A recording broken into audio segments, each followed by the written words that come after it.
Zdravo, zumeri i zumerke. Danas nastavljamo priču o ratu u Ukrajini u okviru specijalnog serijala Ukrajina. Danas imamo dve sagovornice kako bismo posmatrali ovaj sukob, ovaj rat iz dva ugla. Sa mnom je danas Aleksandra Vušurović, administratorka grupe Srbi, Rusi, Ukrajinci i Belorusi protiv rata. Zdravo, hvala na pozivu. Reci mi za početak kako je nastala grupa Korak? Pa, grupa je nastala dosta spontano i evo već ima 5 dana čitavih koliko postoji. Nastala je tog crnog dana 24. februara, kada je sve počelo. Tada sam išla na protest ispred ruske ambasade, onako potpuno sama. Nisam znala nikoga od onih ljudi koji su se okupljali tamo i dosta sam slučajno saznala tada za to, ali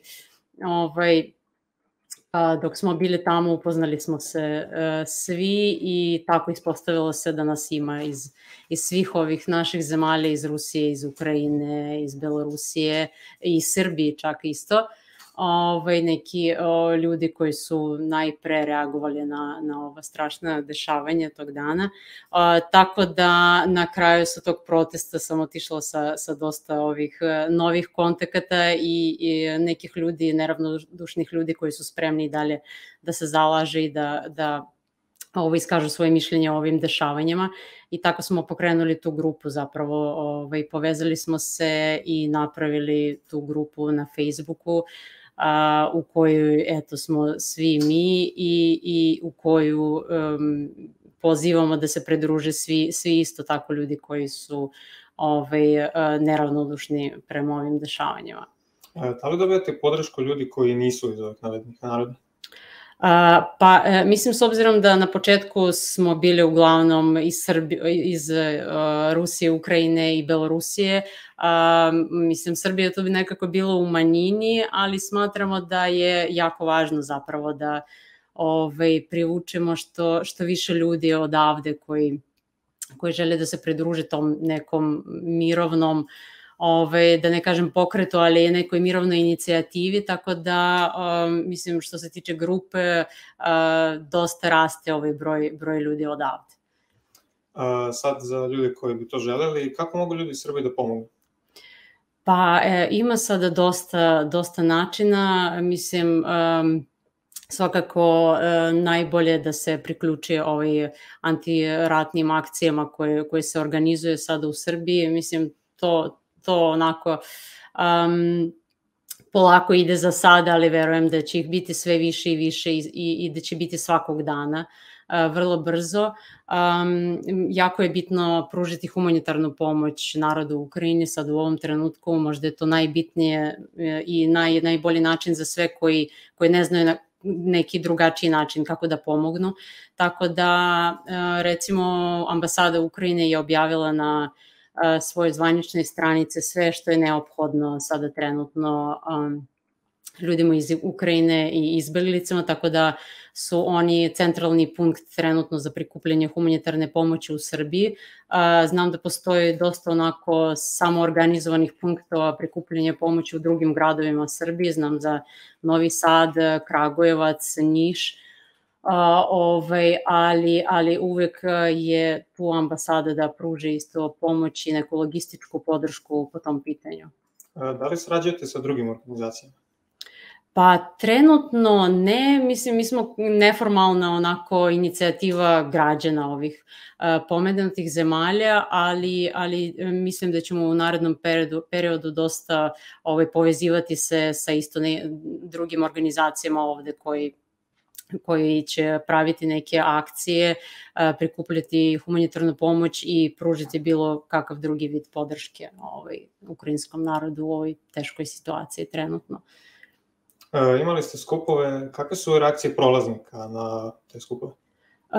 Pa mislim da smo imali dosta lepo iskustvo do sada, mislim zaista nismo imali nikakvih incidenata, mi smo imali taj mali skup ispred ruske ambasade i imali smo 2 skupa na Trgu Republike do sada, poslednji je bio nešto malo veći i Imali smo tu kao protestnu šetnju zapravo od Trga Republike do Slavije sa tom velikom zastavom, možda ste videli, i to je zaista jako lepo bilo i mislim da su prolaznice se dosta solidarisali i imali smo i podršku MUP-a Srbije ovde, na čemu smo im jako zahvalni i bili su jako saradljivi i zašli nam u susret u svakom pogledu.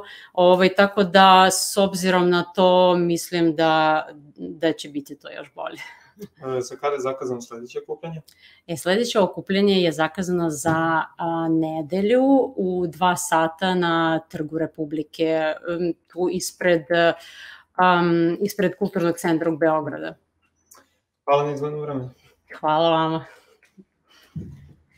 A u nastavku programa razgovarat ćemo i sa žiteljkom Litvanije koja će nam dati svoj pogled na ovu trenutnu situaciju. Sa nama je Agnė Abromaitytė.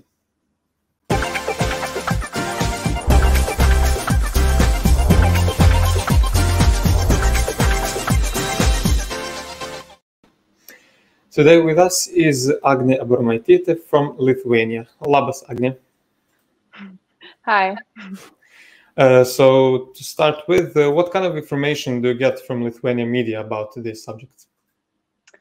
I'd say the information we get from media is pretty accurate because a lot of people in Lithuania, they can speak and understand Russian almost basically fluently. So it's really easy to check the facts, to follow the sources from Ukraine and from Russia as well.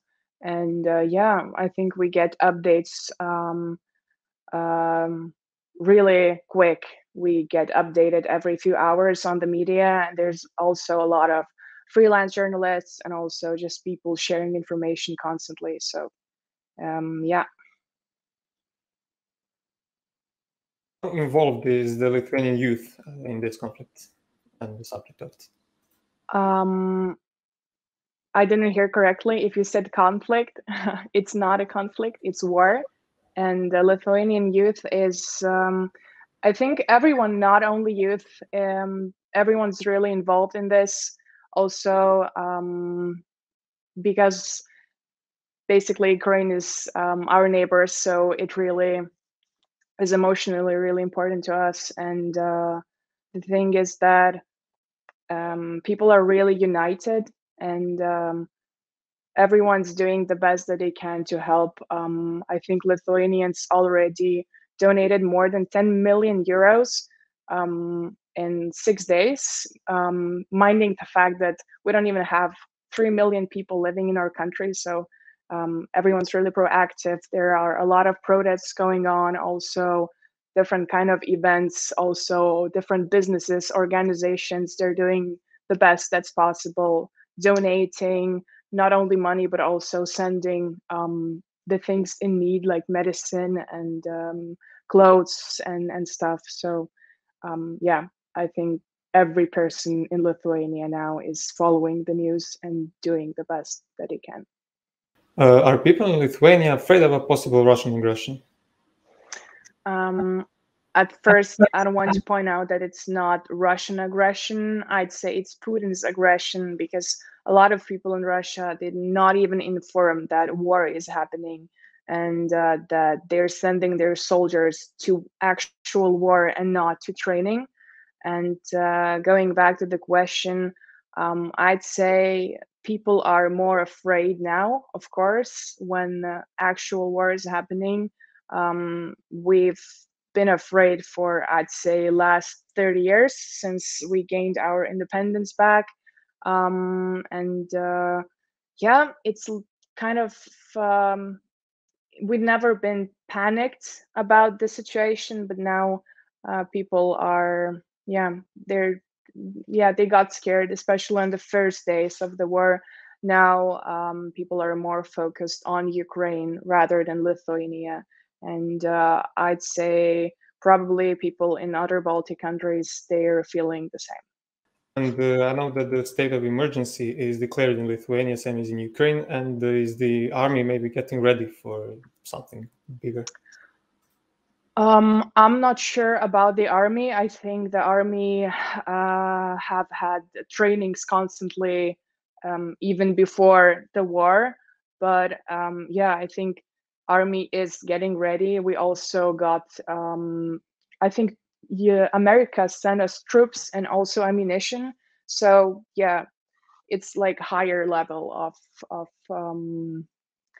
I don't say emergency, but people are getting prepared in case something happens. Also, there are a lot of volunteers getting ready to help. I think just today I saw an article about like thousands of people joining the Lithuanian Riflesmen's Union. And something about interior Lithuanian politics. Are all parties united in being on Ukrainian side, or are there maybe some exceptions? Yeah, I think parties are united about the situation. I think there are politicians, like specific politicians with different opinions, but they get canceled really soon. And it's a really good filter to see, different opinions in times like this. But parties are united, I'd say, yeah. And last question, you said that Lithuania donated money to Ukraine. Are any refugees coming to Lithuania, and what's being done to help them? Yeah, by now we already have, I think, 600 of people registered in Lithuania, and people are giving up their apartments, empty apartments, their homes, also welcoming people to come to Lithuania, sending buses and driving by cars to the border of Poland to pick them up, to help people. So yeah, people are welcoming people like refugees from Ukraine. Yeah.